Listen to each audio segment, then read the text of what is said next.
Hello and welcome to the viewers of this video. This is the Orange Fan here, bringing you another entry for the episode Recap and Thoughts category. This video will be dedicated to the B segment of episode 11 of Codename Kids Next Door, Operation Zoo.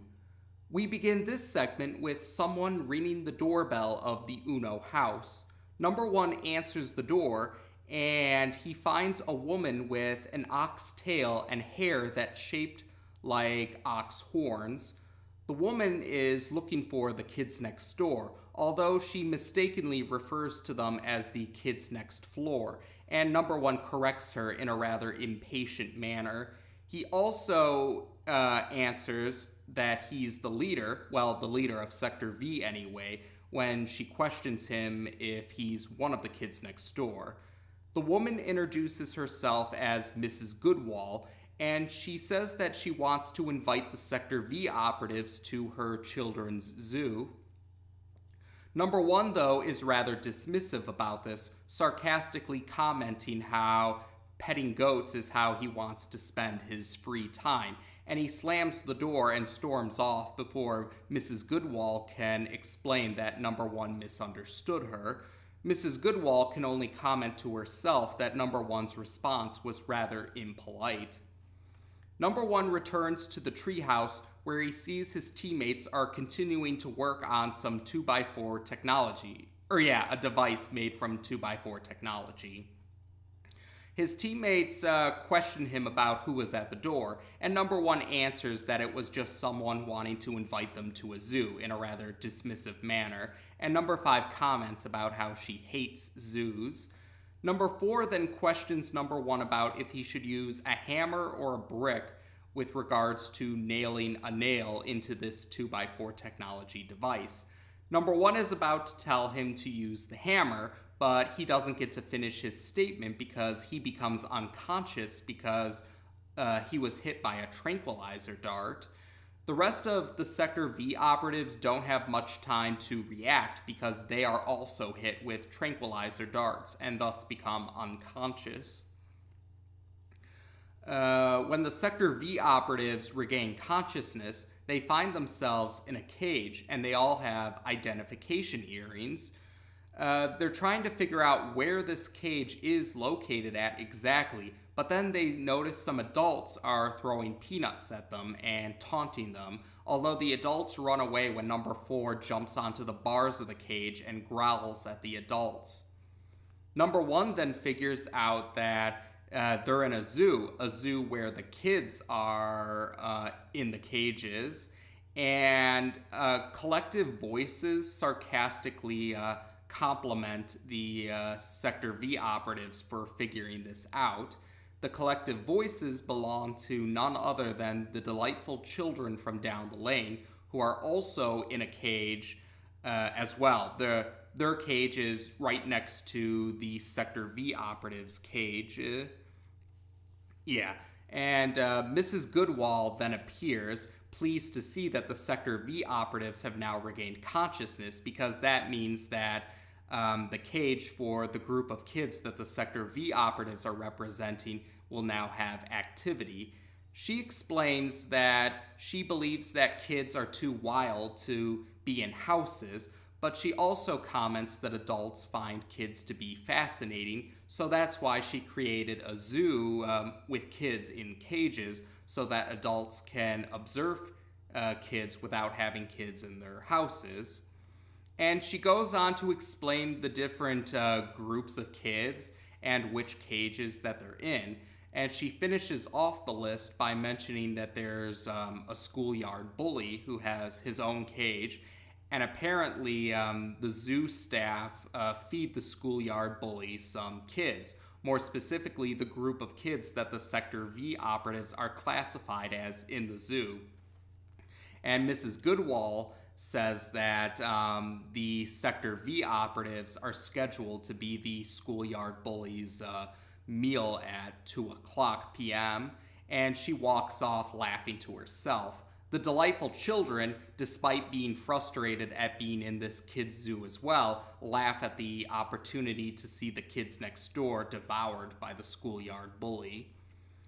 And so the Sector V operatives attempt to find a way to escape their cage, but they can't seem to figure out a way. And number 1 says that they should panic. So 4 of the Sector V operatives panic. Number 5 is the only one who's still trying to think of a solution. But with her teammates panicking and the delightful children playing a record player to entertain themselves, number 5 snaps at her teammates to shut up because she can't think straight with all the noise going on. But when she comments about the record player, an idea hits her and she comes to a realization. But she says that if they want this plan to succeed, if they are going to succeed in this plan, they need to, they need the help of the delightful children from down the lane. Number 2, number 3, and number 4 are not too keen on working with their enemies, but number 1 comments that their only other alternative is to become a meal for the schoolyard bully. So number 1 says they have no other choices in the matter. Number 2, number 3, and number 4 begrudgingly agree to go along with this plan, but comment that they're not happy about it either. Number 1 says that since number 5 is the one who came up with this idea, she should be the one to continue the plan, and number 5 agrees to do so. She tells the delightful children that if they want to get out of the kids' zoo like them, then they are going to have to cooperate. And the delightful children are willing to cooperate because they do want to get out of the kids' zoo. They do comment that they don't want to anger Father, who will be furious if they're not back in time for a luncheon. So the plan is the Sector V operatives will, there's a tire swing and a chain that the tire swing is hanging from in the Sector V operatives' cage. So the Sector V operatives break the chain so that the tire swing is no longer hanging on the ceiling of the cage. Then the Sector V operatives will toss the chain through the bars of the cage to the delightful children's cage. The delightful children will attach the chain to their record player, and when they start the record player, the chain will be pulled towards the record player, and the Sector V operatives will hold on to the tire that's still in their cage so that the pressure will break open the at least one side of the cage bars. At first, their plan doesn't succeed, but when they try a second time, the plan does succeed. So one side of the Sector V operative's cage and one side of the delightful children's cage break out of the rest of the cage. So the Sector V operatives and the delightful children are freed from their respective cages now. The delightful children do they thank the kids next door for helping them to escape. They start off their gratitude in a rather angry manner, but they do calm themselves down by the end of it. Number 1 is baffled by this, but he does say you're welcome to them, even though he's confused by this. So the delightful children just say that they're going to leave now, so they walk off. Number 4 is still bothered by this, but number 1 assures him that they'll have time to deal with them later. They gotta free the other kids in this zoo first. So the Sector V operatives proceed to free all of the other kids that are in their respective cages, except for the schoolyard bully. They consider it, but they just decide, nah, they're not gonna free the schoolyard bully.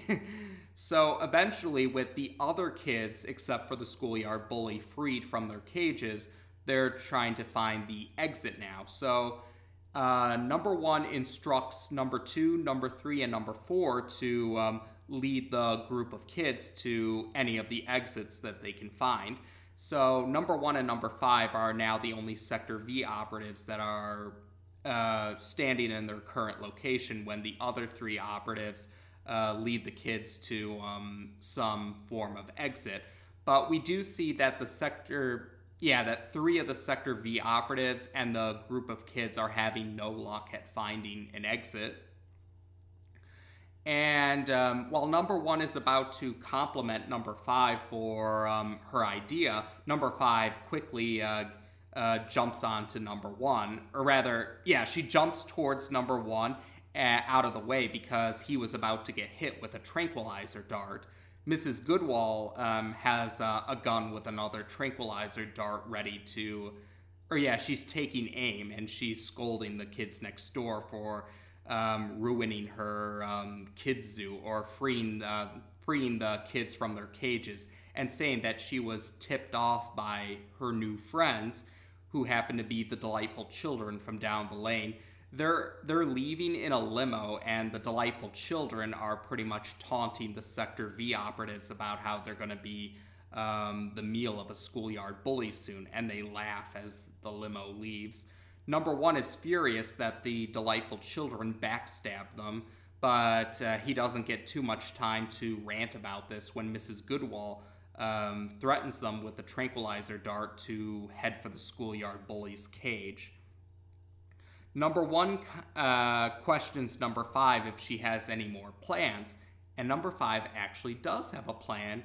She actually apologizes to Mrs. Goodwall about how bratty they were acting, and saying that they actually can demonstrate a great deal of politeness, and this seems to work. Mrs. Goodwall is intrigued by the idea of seeing them act politely. So number 5 politely requests Mrs. Goodwall to take a few steps back so that they can demonstrate their politeness in a better manner, or with a better view.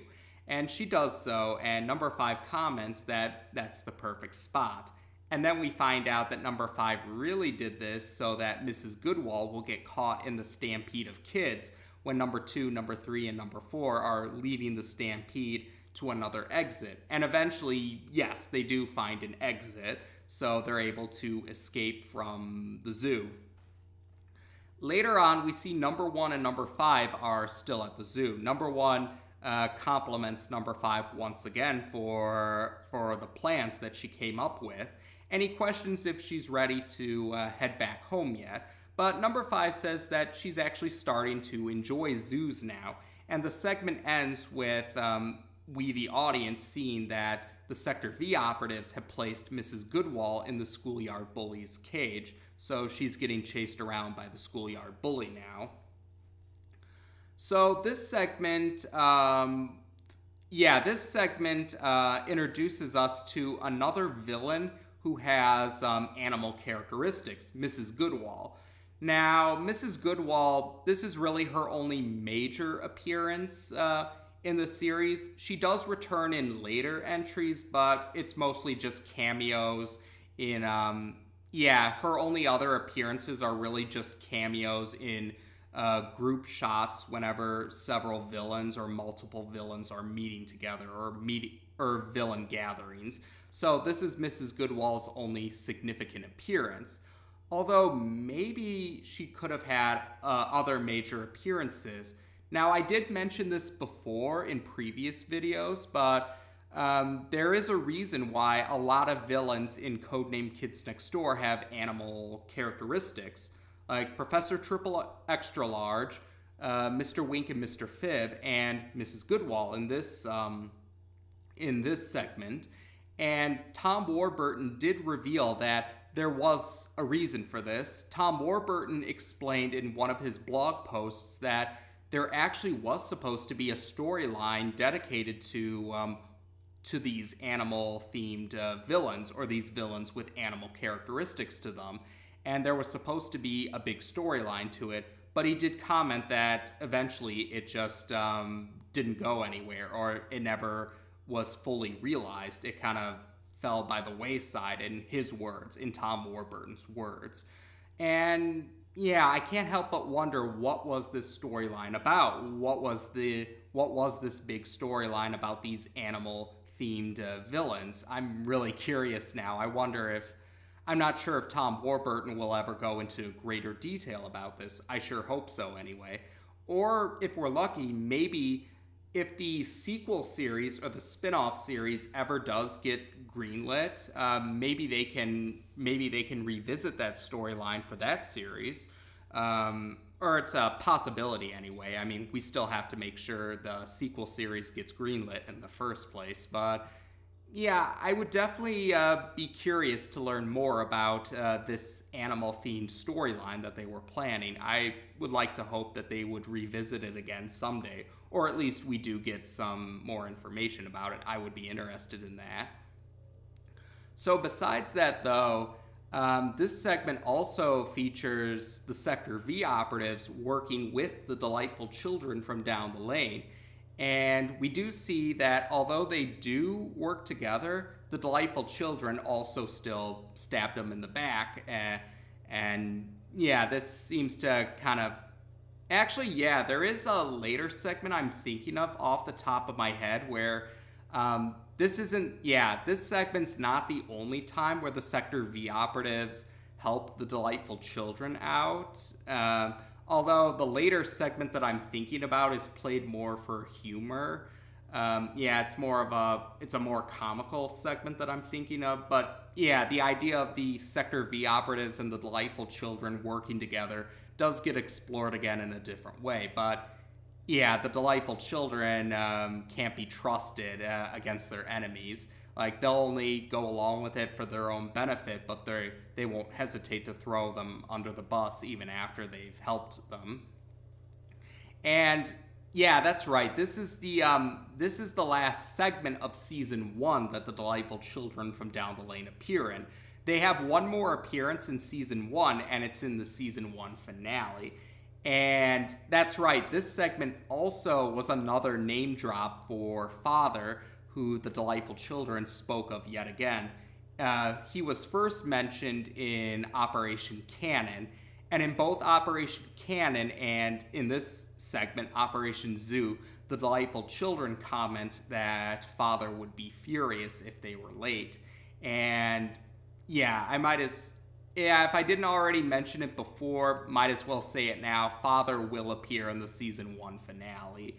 And yeah, we'll get to see why the delightful children are fearful of making him angry. But yeah, this is another good hint for Father's eventual arrival.